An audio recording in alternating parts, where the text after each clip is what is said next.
भाजपा ने निकाली विपक्ष की जाति जनगणना की काट, ओबीसी सर्वे का कर सकती है ऐलान।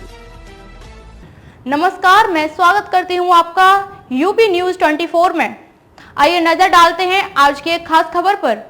लोकसभा चुनाव में जाति का मुद्दा हावी रहने की पूरी संभावना है। भाजपा ने भी विपक्ष की जाति जनगणना की काट निकाल ली है। रविवार को बिहार के मुजफ्फरपुर में एक रैली को संबोधित करते हुए केंद्रीय गृह मंत्री अमित शाह ने इसके संकेत दिए हैं। इस रैली के दौरान पार्टी की रणनीति में बदलाव के उन्होंने संकेत दिए। वहीं मिली जानकारी के मुताबिक बीजेपी की केंद्रीय चुनाव समिति की 1 नवंबर की बैठक के दौरान ये निर्णय लिया गया कि भगवा पार्टी एक बड़ी घोषणा करेगी, जिसमें पिछड़ा वर्ग यानी कि ओबीसी सर्वेक्षण की बात होगी। इस बैठक की अध्यक्षता प्रधानमंत्री नरेंद्र मोदी ने की थी। इसमें अमित शाह और भाजपा अध्यक्ष जेपी नड्डा सहित कई बड़े नेता शामिल हुए। इस बैठक के अगले ही दिन ओबीसी आउटरीच पर एक उच्च स्तरीय बैठक में इस पर मोहर लगा दी गई। मामले की जानकारी रखने वाले लोगों ने कहा कि तौर तरीकों पर अभी काम किया जाना बाकी है, लेकिन केंद्र सरकार जल्द ही इसको लेकर घोषणा कर सकती है। भाजपा के एक वरिष्ठ नेता ने नाम न छापने की शर्त पर कहा कि कांग्रेस हिंदू वोटों को विभाजित करने के एकमात्र उद्देश्य से जाति जनगणना के वादे को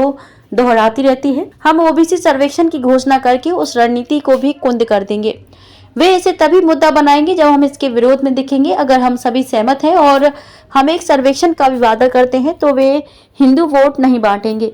भाजपा ने बताया है कि जब जाति सर्वेक्षण की घोषणा की गई थी तब वह बिहार में सरकार का हिस्सा थी। मंगलवार को जब नीतीश कुमार की अध्यक्षता वाली कैबिनेट ने आरक्षण को 75% तक बढ़ाने का ऐलान किया तो भाजपा ने भी इसका समर्थन किया। केंद्रीय चुनाव समिति की बैठक के बाद अमित शाह ने सबसे पहले छत्तीसगढ़ के रायपुर में एक संवाददाता सम्मेलन में ये मुद्दा उठाया। पार्टी ने कहा कि हम वोटों के लिए तुष्टीकरण की राजनीति नहीं करते हैं। हम पार्टी के भीतर चर्चा करने के बाद जाति जनगणना पर उचित निर्णय लेंगे। भाजपा ने कभी भी जाति जनगणना का विरोध नहीं किया, लेकिन इस पर बहुत सोच विचार कर निर्णय लेना होगा। अमित शाह ने बिहार की रैली के दौरान कहा कि वे महागठबंधन इस रिपोर्ट के साथ खुद को ओबीसी के चैंपियन के रूप में पेश करने की कोशिश कर रहे हैं, लेकिन नीतीश कुमार को याद रखना चाहिए कि जब जाति सर्वेक्षण कराने का निर्णय लिया गया था तब भाजपा राज्य सरकार का हिस्सा थी। सर्वे में मुसलमानों और यादवों की संख्या बढ़ गई है, वहीं ईबीसी अत्यंत पिछड़ा वर्ग की संख्या कम हो गई थी।